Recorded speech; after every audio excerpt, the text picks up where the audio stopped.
Hello दोस्तों, आज की इस वीडियो में आपका स्वागत है। आज हमारा चैप्टर है इलेक्ट्रोस्टैटिक। तो मैं आज इलेक्ट्रोस्टैटिक करवाऊंगा आपको। ये आईटीबीपी के लिए भी है, हेड कांस्टेबल के लिए भी है, बीएसएफ आरओआरएम के लिए भी है। तो इलेक्ट्रोस्टैटिक पार्ट मैं आपको पढ़ाऊंगा। तो इलेक्ट्रोस्टैटिक होता क्या है, सबसे पहले तो वो जानते हैं हम। इलेक्ट्रोस्टैटिक हमें जो चार्ज रेस्ट स्टेट में है उसके बारे में पढ़ाता है इलेक्ट्रोस्टैटिक, ठीक है। और करंट इलेक्ट्रिसिटी क्या होता है, ये सेकंड चैप्टर है। ये हमारे जो चार्ज मोशन में होता है उसके बारे में पढ़ाएगा। और जो इलेक्ट्रोस्टैटिक है वो जो चार्ज रेस्ट के अंदर है उसके बारे में पढ़ाएगा। तो चार्ज कैसी क्वांटिटी है, स्केलर क्वांटिटी है। ये पूछ लिया जाता है कि भाई चार्ज कैसी क्वांटिटी है, तो चार्ज स्केलर क्वांटिटी है। चार्ज के ऊपर जो जो चार्ज की यूनिट है वो है कूलाम। उसके बाद जो चार्ज होते हैं वो दो टाइप के होते हैं, पॉजिटिव भी और नेगेटिव भी। न्यूट्रल भी हो सकता है चार्ज। उसके बाद मैं आपको पढ़ाता हूँ इलेक्ट्रॉन। इलेक्ट्रॉन की वैल्यू कितनी होती है, 1.6 गुना 10⁻⁻19 कूलाम। और प्रोटॉन की वैल्यू कितनी होती है, 1.6 गुना 10⁻19 कूलाम। ये इलेक्ट्रॉन और प्रोटॉन की वैल्यू है। उसके बाद में मेथड ऑफ चार्जिंग, किसी भी बॉडी को कैसे चार्ज किया जा सकता है, मतलब कि किसी एक बॉडी के अंदर चार्ज कैसे क्रिएट करना है, तो उसके बारे में पढ़ाऊंगा। Charging by friction, charging by induction और चार्जिंग बाई कंडक्शन। तो चार्जिंग बाई इंडक्शन के बारे में बताता हूँ आपको। विदाउट किसी फिजिकल कांटेक्ट में एक बॉडी दूसरी बॉडी के अंदर चार्ज क्रिएट कर देती है, मतलब कि विदाउट एनी फिजिकल कांटेक्ट। तो इसमें कहा गया है कि without any physical contact A charge body create a charge in another body. जैसे कि ये बॉडी ए है, इसके अंदर चार्ज है, पॉजिटिव भी है नेगेटिव भी है, ठीक है। तो दूसरी बॉडी है बी, ठीक है। तो इसके अंदर क्या होगा, ये पॉजिटिव चार्ज है ना, पॉजिटिव चार्ज है ओनली। अब इन दोनों को पास पास लाया जाता है, कनेक्ट नहीं किया जाता, परंतु पास पास लाया गया है। ये जो पॉजिटिव चार्ज है और इस साइड वाले ये जो नेगेटिव चार्ज है, नेगेटिव पॉजिटिव ऑलवेज अट्रैक्ट करते हैं एक दूसरे को। तो नेगेटिव चार्ज इस साइड आ जाएगा और पॉजिटिव साइड तो है ही। तो देखो इसके अंदर इधर बता रखा है, इसके अंदर ये पॉजिटिव है ना, ये एग्जाम्पल इस साइड है। ये जो नेगेटिव चार्ज था ये इस साइड आ गया, और ये जो पॉजिटिव चार्ज था ये तो था ही। तो नेगेटिव पॉजिटिव था और अर्थिंग कर दिया गया है इसको, मतलब कि जो ये पॉजिटिव चार्ज है ये अर्थ में चला जाएगा। तो अब ये बताओ, इसके ऊपर पॉजिटिव चार्ज था, इसके ऊपर ऑटोमेटिक नेगेटिव चार्ज बन गया ना। तो चार्जिंग बाई इंडक्शन होता है, ठीक है। और चार्जिंग बाई कंडक्शन इसका अपोजिट होता है। उसके अंदर क्या होता है कि कॉन्टेक्ट में लानी पड़ती है बॉडी, एक बॉडी दूसरी बॉडी के कॉन्टेक्ट में लानी पड़ती है, तब जाके वो बॉडी के अंदर चार्ज है वो क्रिएट होगा। और जैसे कि चार्जिंग बाई फ्रिक्शन पढ़ा बताया था, तो चार्जिंग बाई फ्रिक्शन में क्या होता है कि घर्षण के कारण जो चार्ज क्रिएट होता है उसको बोलते हैं charging by friction. Charging by friction के कुछ मज़ेदार एग्जाम्पल भी मैं आपको बता देता हूँ। जैसे कि क्या होता है कि जब भी बिजली चमकती है तो ये बोलते हैं कि पेड़ के नीचे नहीं खड़ा होना चाहिए। पेड़ के नीचे क्यों नहीं खड़ा होना चाहिए, उसके पीछे यही रीज़न है, क्योंकि पेड़ से हवाएं टकराएंगी और हवाओं के टकराने से उसके ऊपर चार्ज क्रिएट हो जाता है, जिसके कारण जो हवा के अंदर जो बिजली है वो उसको अट्रैक्ट कर लेती है, इस कारण से पेड़ पे बिजली पड़ जाती है। ये एग्जाम्पल है चार्जिंग बाई फ्रिक्शन का, फ्रिक्शन के कारण चार्ज क्रिएट हो जाता है, ठीक है। तो अब उसके बाद में हम कुछ प्रॉपर्टी पढ़ेंगे, चार्ज की जो प्रॉपर्टी है वो पढ़ेंगे। तो चार्ज की प्रॉपर्टी पढ़ते हैं हम। तो देखो, positive and negative charge are attract each other, मतलब कि पॉजिटिव चार्ज और नेगेटिव चार्ज है वो एक दूसरे को अट्रैक्ट करते हैं, और जो लाइक चार्ज है वो रिपेल करेंगे, मतलब कि जो पॉजिटिव पॉजिटिव है वो रिपेल करेंगे। Earthing of charge, earthing of charge कुछ नहीं है, इसके अंदर कोई बॉडी के, जैसे कि कई बार एक हमारे घरों के अंदर एक लोहे की राड वगैरह या फिर कोई वायर वगैरह लगी हुई होती हैं, जिससे देखो आपको पता होगा जैसे कि बिजली गिरने से बचाते हैं। वो बोलते हैं ना कि कोई भी बिल्डिंग बनाई जा रही है तो उसके अंदर एक कोई लोहे की वायर या करंट वगैरह सोखने के लिए, तो वो अर्थिंग ऑफ चार्जिंग का एग्जाम्पल है। प्रॉपर्टी ऑफ चार्ज के बारे में और हम पढ़ रहे हैं डिटेल से। चार्ज ऑलवेज ऑन सरफेस, मतलब कि कोई भी बॉडी है उस बॉडी के ऊपर हमेशा चार्ज रहेगा, अंदर चार्ज नहीं रहता, बॉडी के सरफेस के ऊपर चार्ज रहता है, ये इंपॉर्टेंट बात है।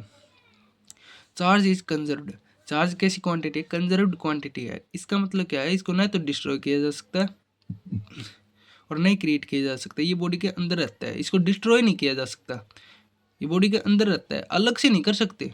अब तुम कहोगे कि चार्जिंग बाई इंडक्शन में तो बॉडी के अंदर आल पहले से चार्ज था। देखो इसके अंदर पॉजिटिव और नेगेटिव पहले से ऑलरेडी चार्ज था, इसके अंदर ये नेगेटिवली क्रिएट किया है, मतलब कि इस बॉडी के ऊपर नेगेटिव चार्ज क्रिएट किया है, क्योंकि ये न्यूट्रल थी, क्योंकि इसके अंदर पॉजिटिव भी चार्ज थे और नेगेटिव भी थे, इसलिए न्यूट्रल थी, इसके ऊपर चार्ज जीरो हो गया था। परंतु इसके अंदर चार्ज था, क्यों था?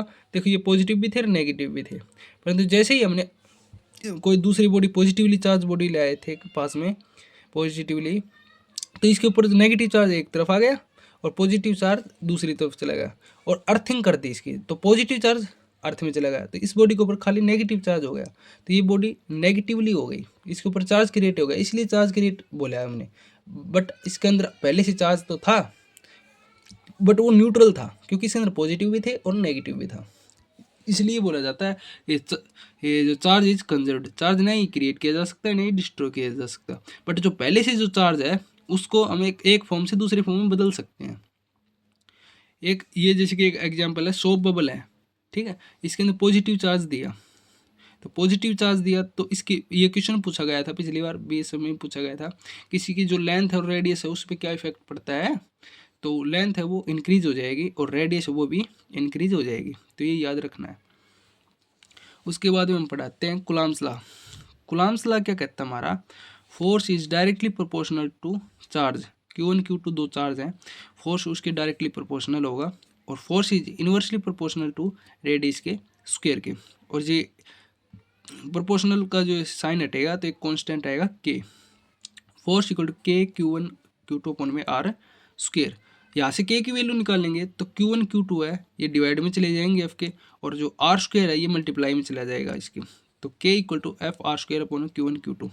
यहाँ से K की वैल्यू ही पूछी गई थी ITBP के अंदर, तो न्यूटन मीटर स्क्वायर पर C स्क्वायर, C क्या है, C हमारा कुलाम्स लॉ है, कुलाम्स लॉ है उसके C से डिनोट किया गया है, तो सॉरी कुलाम को C से डिनोट किया गया है, तो C स्क्वायर हो गया, क्योंकि Q1 Q2 दो हैं तो C1 और C2, तो C1 C2 मल्टीप्लिकेशन होंगे तो C स्क्वायर हो जाएगा, क्योंकि Q1 की यूनिट क्या है, Q1 की यूनिट तो कुलाम रहेगा और Q2 की भी कुलाम है, तो डबल हो गया तो स्क्वायर हो जाएगा इसका।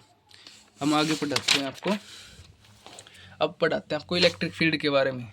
ये जैसे कोई चार्ज है, ठीक है, तो इसकी जो बाहर का जो अराउंड का जो क्षेत्र है ना, ये इलेक्ट्रिक फील्ड कहलाता है। The region around the charge is called electric field, the region around the charge is called electric field. उसके बाद में आपको बताता हूँ इलेक्ट्रिक फील्ड इंटेंसिटी क्या होती है। इसमें क्या होता है आपका, जो ये इलेक्ट्रिक फील्ड है ना, इसकी इंटेंसिटी चेक की जाती है, मतलब कि मात्रा एक प्रकार से बोल सकते हैं हम कि इसकी कैपेसिटी कितनी है। तो इलेक्ट्रिक फील्ड इंटेंसिटी को जो डिनोट किया जाता है वो ई से डिनोट किया जाता है, तो इसका फॉर्मूला होता है force per unit test charge. इस क्षेत्र के अंदर जो ये क्षेत्र दिया गया है इसके अंदर एक टेस्ट चार्ज लाएंगे क्यू नोट, ठीक है, तो उस क्यू नोट के ऊपर कितना चार्ज लगाया जा रहा है इस क्यू के द्वारा, वो क्या कहलाता है, इलेक्ट्रिक फील्ड इंटेंसिटी। ये जो क्यू है इस एरिया के अंदर ये चार्ज, इस जो ये क्यू है इसके जो बाहर जो क्षेत्र है वो तो इलेक्ट्रिक फील्ड है, इसकी इलेक्ट्रिक फील्ड के अंदर हम दूसरा कोई चार्ज लाएंगे तो उसके ऊपर या तो ये रिपेल करेगा या अट्रैक्ट करेगा, तो कितनी मात्रा में कर रहा है, किस हिसाब से कर रहा है, वो इंटेंसिटी बोला जाता है उसको, तो इलेक्ट्रिक फील्ड इंटेंसिटी कहलाता है वो। तो इलेक्ट्रिक फील्ड इंटेंसिटी क्या होती है, force per unit test charge. तो इलेक्ट्रिक फील्ड इंटेंसिटी की यूनिट क्या होती है, किस में मेजर करते हैं, तो न्यूटन प्रति कूलम। उसके बाद में आता हमारा इलेक्ट्रिक फील्ड लाइन, उसकी कुछ प्रॉपर्टी हैं उनके बारे में बताता है, तो वे बताऊंगा मैं आपको। तो ये कह रहा है कि इलेक्ट्रिक फील्ड लाइन है वह कभी भी इंटरसेक्ट नहीं करती, electric field line never intersect each other. Tangent to any electric field line give the direction of electric field. कोई भी इलेक्ट्रिक फील्ड लाइन है उसके ऊपर हमने एक टेंजेंट डाल दिया तो वो किसकी, वो डायरेक्शन देगा किस चीज़ की, इलेक्ट्रिक फील्ड की। उसके बाद में आता है electric field line are continuous करो। ये मोस्ट इंपॉर्टेंट लाइन है, डबल स्टार किया हुआ है मैंने, क्योंकि ये हर एग्जाम में पूछा जाता है। ऐसा नहीं है कि भाई इन्हीं में पर्टिकुलर पूछा जाएगा, हर एग्जाम में पूछा जाता है कि electric field line are continuous करो। Electric field line are not make a closed loop, ये भी इंपॉर्टेंट प्रॉपर्टी है इसकी, electric field line are not make any close loop. उसके बाद में आता है आपका जो ये पॉजिटिव चार्ज है, इसके कारण भी इलेक्ट्रिक फील्ड बाहर की ओर निकलेंगे, और नेगेटिव चार्ज के कारण भी इलेक्ट्रिक फील्ड बाहर की तरफ निकलेंगे, सॉरी नेगेटिव के कारण अंदर की ओर आएंगे इलेक्ट्रिक फील्ड। ठीक है, electric field start from positive charge and terminate on equal negative charge. इसका मतलब क्या है, जो इलेक्ट्रिक फील्ड है वे स्टार्ट होती हैं पॉजिटिव चार्ज से और टर्मिनेट मतलब बंद हो जाते हैं इक्वल नेगेटिव चार्ज पे, इक्वली होना चाहिए। ठीक है, when we rubbed comb in our hair are charge, this is called the example of charging by friction. देखो जो मैंने पीछे बताया था वो भी इसका एग्जांपल है, और ये भी जैसे कि हम बालों में कंघी मारते हैं तो हमारे जो बाल हैं वो चार्ज्ड हो जाते हैं, जैसे कि विचार्ज हो जाते हैं, और जो छोटे छोटे पार्टिकल्स होते हैं उनको अट्रैक्ट करने लग जाते हैं। ये मैं आपको बता देता हूँ। उसके बाद में फोर्स के बारे में पढ़ाएंगे। तो force, gravitational force, electrostatic force, weak nuclear force और स्ट्रॉन्ग न्यूक्लियर फोर्स, ये इंपॉर्टेंट है। तो इनमें से ये पूछा जाता है कि ये भाई इनको क्रम वाइज लगाओ कि वो कौन सा ज़्यादा स्ट्रॉन्ग फोर्स है। तो सबसे ज़्यादा स्ट्रॉन्ग न्यूक्लियर फोर्स है, उसके बाद वीक न्यूक्लियर फोर्स है, फिर इलेक्ट्रोस्टैटिक फोर्स है, फिर ग्रेविटेशनल फोर्स है, ये इंपॉर्टेंट है। उसके बाद इलेक्ट्रिक पोटेंशियल। इलेक्ट्रिक पोटेंशियल क्या होता है, इसको डिनोट किया जाता है वी से। और इलेक्ट्रिक पोटेंशियल क्या होता है, work done per unit test charge, work done per unit test charge. Unit क्या होती है इलेक्ट्रिक पोटेंशियल की, वोल्ट। इसको इन सबको हमको डेप्थ में पढ़ने की आवश्यकता नहीं है, जो मेन चीज़ है वो पढ़ा रहा हूँ मैं आपको। इसके बारे में वैसे तो इलेक्ट्रिक पोटेंशियल क्या होता है बहुत ज़्यादा है, डेप्थ में कितना डेप्थ में पढ़ोगे, जितना डेप्थ में पढ़ोगे उतना ही ज़्यादा होता जाएगा, इसलिए इसका जो ब्रीफली है वो पढ़ा रहा हूँ मैं आपको। ज़्यादा डेप्थ में जाओगे तो एक ही टॉपिक में उलझ के रह जाओगे, सिलेबस भी कवर नहीं होगा। इसलिए इस हिसाब से बता रहा हूँ कि भाई आपका सिलेबस भी कवर हो जाए और आपका इम्पोर्टेंट है वहाँ से कुछ छूटे भी नहीं, इस हिसाब से बता रहा हूँ। जैसे कि इलेक्ट्रिक पोटेंशियल क्या होता है हमारा, work done per unit test charge. ठीक है, तो सेकंड यूनिट क्या होती है इसकी, एक तो यूनिट होगी वोल्ट, दूसरी यूनिट है जूल प्रति कूलम, वर्क की यूनिट होगी जूल, और टेस्ट चार्ज उसकी यूनिट क्या होगी कूलम। ठीक है, तो जैसे कि ये इसने बताया गया है कि इलेक्ट्रिक पोटेंशियल के बारे में क्यू नोट। ठीक है, ये दो चार्ज हैं इनके बारे में बताया गया है। तो आपको इलेक्ट्रिक पोटेंशियल याद तक करना है, ये तो कुछ और भी है। तो आज की वीडियो में इतना ही है, अगली वीडियो में आपको मैं ये और बाकी रह रहा है पोटेंशियल डिफरेंस वगैरह, इक्वी पोटेंशियल सरफेस वगैरह, कैपेसिटेंस वगैरह, ये सारे मेरे नोट्स हैं जो मैंने खुद ने बनाए थे, तो मैं इनको आपको बता दूंगा। अगर आपको वीडियो अच्छी लगी हो तो लाइक कर देना, नहीं तो कोई ज़रूरी भी नहीं है। हाँ, परंतु ये है कि कोई डाउट आए किसी टॉपिक के बारे में जो अभी मैंने पढ़ाए हैं तो बता देना कि ये बात समझ में नहीं आई, मैं उसको समझा दूंगा डेप्थ में। धन्यवाद, थैंक यू।